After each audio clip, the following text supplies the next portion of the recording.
Alright, so I just wanted to just show you guys real quick how I set this kayak up. This is my own personal thing. It might not work for you, but it works for me.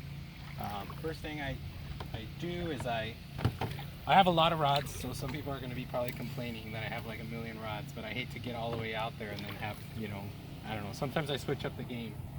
So this is the Hook 2 5, and what I do is I bought a ram mount for this.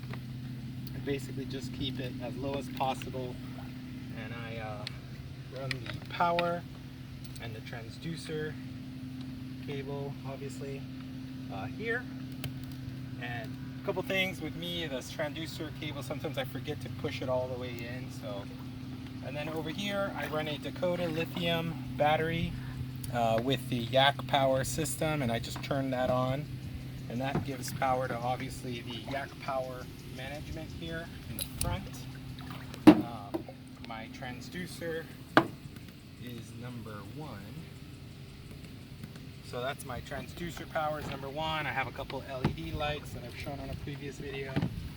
I do carry, I don't know if you guys can hear me or not, but I do carry this net here. It's a little small. I probably need to upgrade it, but I do like that it's not too long. The handle is not too long. I wish that the front part here was a little bit longer, the net part. As far as this goes, the way the transducer has been set up on my previous video has been outrageously successful. If you look back here towards the shoreline, I actually had this kayak beached just like that one, and when I started to pull it back into the water, because the transducer is facing this way, you can actually see here that the transducer started scraping into the weeds, and it wasn't moving. The kayak wasn't moving. I was trying to get it past all these weeds, and it wasn't moving, and I realized that your transducer was acting like an anchor.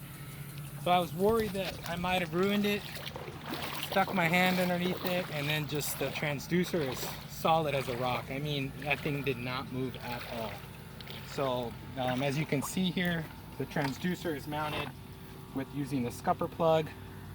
The water that you see in there is from a previous storm, but that did not move at all. If I move it down here, I mean, that thing is just solid, and I like the fact that the Flex Seal offered some flexibility there, because I think if it was not flexible, it might have broken over there. So that's basically the setup here. What else did I want to talk about? I do carry a Boga grip. I keep that under the seat here. I do want to say that I do like this under the seat management system. I thought it was going to be kind of gimmicky and I wouldn't really use it, but it actually ended up working really well. I keep my mouth spreaders in there. I keep a little tackle box. I don't like to carry a lot of tackle because I carry like a million rods with me. But oh, one last thing I wanted to show you. This is the one that I usually fish with first, and so I'll usually put that there. But in the back here, this actual bait bucket, I use it like a little cooler, and it works really well. It lasts all day. Usually I can fit, 4 or 5 beers in there, or, Gatorades, whatever. But this is the aerated version. I actually have one that doesn't have it, so this usually is able to close without the aerator. And then on the Yak thing here, I keep some sunblock and some bug spray, backup set of mouth spreaders, and over here I keep the visibility system from Railblaza that has the light and the flag. This actually all collapses down into about a foot, and I keep that in there.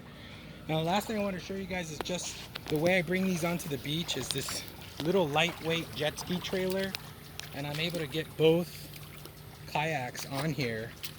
I had a friend of mine built this top portion here, and all you do is put these bolts on, and then you can store a second kayak on top. But what's cool about the whole thing is I can actually bring down both kayaks by myself to the beach and actually take this whole little trailer out. I mean, this thing is pretty lightweight.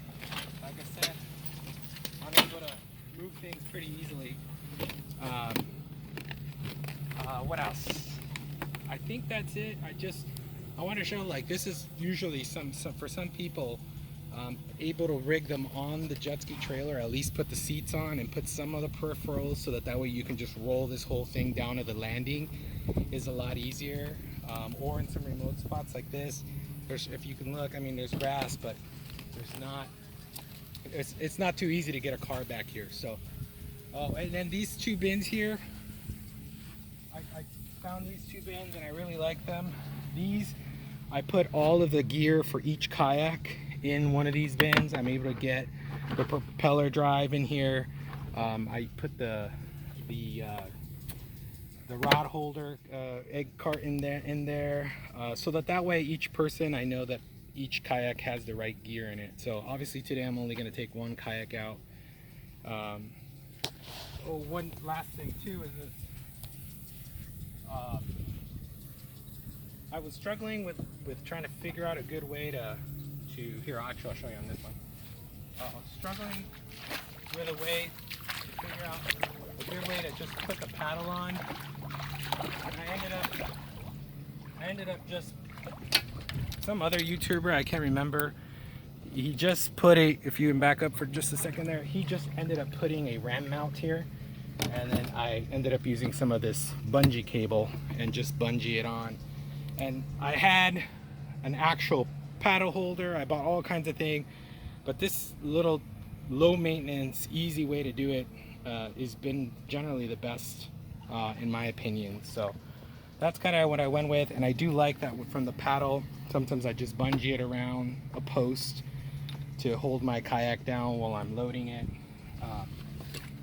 And then over here, just real quick, I just keep, I think that thing that Native Watercraft built has been so useful to me. I just keep scissors and some pliers and smaller stuff. So that's it. That's just a kayak overview. I'm going to flip this when I get back. I'm going to flip it around and I'm going to show you the construction of that transducer, and you'll see that it has not moved an inch. And my lake's really weedy, as you can tell from the weeds on this lake. And I mean, if my transducer can survive on my lake, it's going to survive on yours. So